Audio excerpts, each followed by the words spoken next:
Hi, I'm Bex Lathy. I'm one of the ST6 dual anaesthetics and ICM trainees here in Yorkshire. I'm here to give you the trainee's perspective of the FRCA examination. The FRCA exams have a reputation for being notoriously difficult and can be a really scary prospect.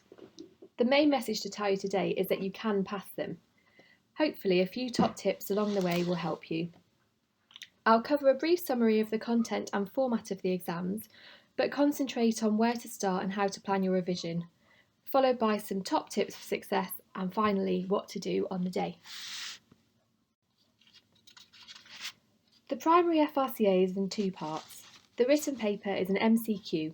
This currently comprises of 45 multiple true-false questions and 45 single best answers.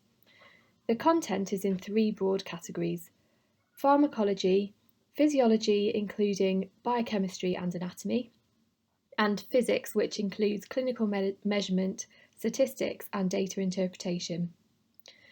The second part of the exam is an SOE or Viva and an OSCE, which can be sat once you've passed the written section. The content is similar but also includes clinical content. The OSCE is based across multiple clinical scenarios. These aim to demonstrate the clinical skills and applied technical knowledge required of a competent core level anaesthetic trainee. The final FRCA examination is again made up of two papers, but the content is far more clinical than the primary exam. The clinical focus is on the essential general duties that are in the intermediate curriculum and then the specialist topics. These specialist areas do include the optional units in the curriculum, so make sure that you include these in your revision. In addition to specific knowledge-based competencies, the exam material might also be developed from guidance or recommendations published by healthcare organisations, which include the Royal College, the AAGBI, NCPOD, NICE, CMAC, etc. The written exam contains a new style of questions called a CRQ and more traditional styles of the MCQ and SBA. The Viva is comprised of clinical long and short cases with linked questions about the advanced sciences that were tested on in the primary. So facing the prospect of these, where do you start? Well, the obvious place to start is the curriculum. The exams are fully mapped to the curriculum, so it makes sense to know what the content can cover. The college website has the curriculum laid out for both the primary and finals, so head there first. I'd strongly recommend printing out the curriculum and highlighting anything that's got an E mark next to it. As you can see from this statement from the college, this is all fair game material to be examined on, so make sure you've covered all of these with your revision. The college website contains a massive amount of information about the exams. This includes the dates to apply, the structure of the exams, and some really useful resources. Have a good look through and dedicate some time to it. Familiarise yourself with what the exam involves before you get started. The next major resource I'd move on to is the e-learning anaesthesia page. The ELA has modules that are based around the curriculum, so you can use these as part of your reading. They also have separate exam prep sections. Personally, I found starting here really useful as it gives a broad coverage of the topics of the exam and the source and information is reliable. These practice questions are from the actual FRCA question bank, so they may come up in some form during your exam. The precise detail of the question or the answer might change slightly on the day, so make sure you read the question fully, but it gives you a really good idea of the expected standard and can give you some bonus points in the exam if you've seen the question before. There's also an EICM page which is based on the FICM curriculum. It gives you plenty more clinical questions for ICU related topics, so it's worth a look here as well. There are a huge number of books for the primary exams. Generally, it's good to have a mix of question books and reference text to start your reading from.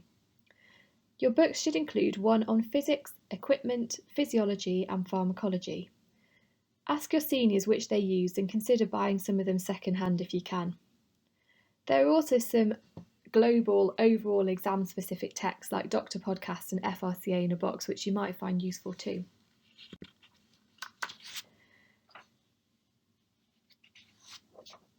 There are also multiple books for the final examination. Beware with the final exam that the written exam structure has very recently changed from short answer questions to CRQs, and currently there are only a few CRQ revision books on the market.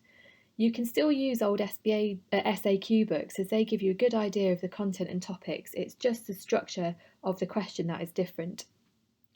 In addition to these books for the primary and finals, the college issues a guide to the examinations for both exams. These tell you all about the exam structure and provide practice questions, again from the question bank, so make sure you understand them well. It also lays out the answers really clearly so you can learn a great deal from them. You just need to email the college finance department to order one, and they issue new versions every few years, so ask your colleagues to see if you can borrow an older copy so you've got even more questions to look at from the bank. Courses are in no way compulsory and they aren't for everyone, particularly for written exams. However, lots of people do find them really useful. The Royal College holds regular revision courses prior to the exams. You can check these out on the Royal College website. But there are also lots of independent courses that are well established.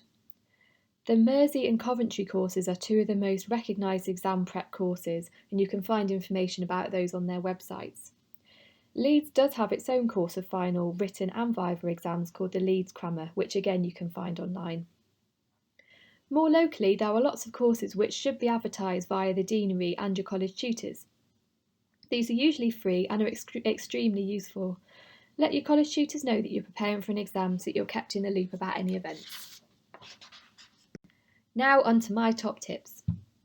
There are many benefits to revising with friends and colleagues, and these extend beyond drinking tea and eating cake all day. You can do practice written questions and discuss your answers, which really helps your understanding of where you might have gone wrong and helps you remember the content better. You can learn a lot of content from each other, so the time you have to spend reading is minimised. Importantly, you can act as a support network for each other when times are stressful, and this is really useful to be going through it with people in the same boat. Finally, you've got people to celebrate with when you pass, which is equally as important.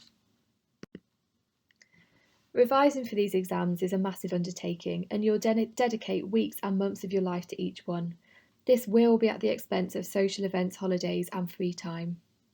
Trying to revise while you have other life stresses going on can be really difficult, so try and plan the exam at a time when you're not moving house, having a baby or getting married, for example.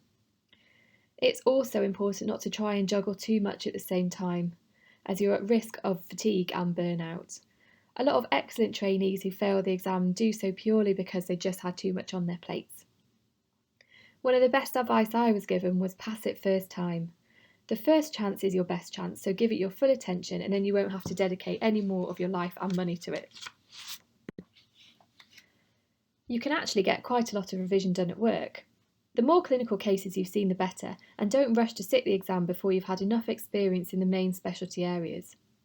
Once you've got started, play with lots of equipment so that you're familiar with it all, and treat each case like an exam. For example, think about the issues that you're coming across with each patient and plan your anaesthetic technique like you would in the exam. Let the consultants you're working with know that you're working for the exam and ask if they can viva you during any long cases. Even if you're preparing for your written papers, the earlier you start practice speaking out loud, the better you'll be at the viva. And answering questions out loud also highlights any areas you find difficult, so it is really useful for the written exams too. Most of your hospitals will be running weekly revision sessions to provide teaching that should be exam focused, and your senior registrars will be happy to provide exam specific practice sessions for you. The exam is also a bit about playing the game. Once you've done lots of practice questions, you'll start to recognise patterns. Look at the past topics that have been commonly asked, and spend time particularly understanding previously poorly answered questions, as these are likely to be asked again. For the final FRCA, read the previous chairman's reports. These give you ideas of areas that the examiners have highlighted as weakness and can give you ideas of where mistakes can be avoided. Here's an example from March this year's exam, and it shows common mistakes overall from the paper and then breaks it down into each individual question. The reports can be found on the Royal College website under exam resources. It's also important to learn things like the ALS and Difficult Airway Society algorithms thoroughly, as it will throw you off your game if you can't remember the basics confidently on the day. So when it comes to the day of the exam, the priority is minimising stress and distraction. So stay overnight if you can, plan your journey well and arrive in plenty of time. Especially for the written exams, pace yourself and keep to a time schedule that you've practiced at home. Most importantly, have confidence. You're a great trainee who deserves to and can pass this exam, so go and show them what you've got to offer. Finally, good luck. We're all here to help, so get in contact with any of us if we can. Thanks very much.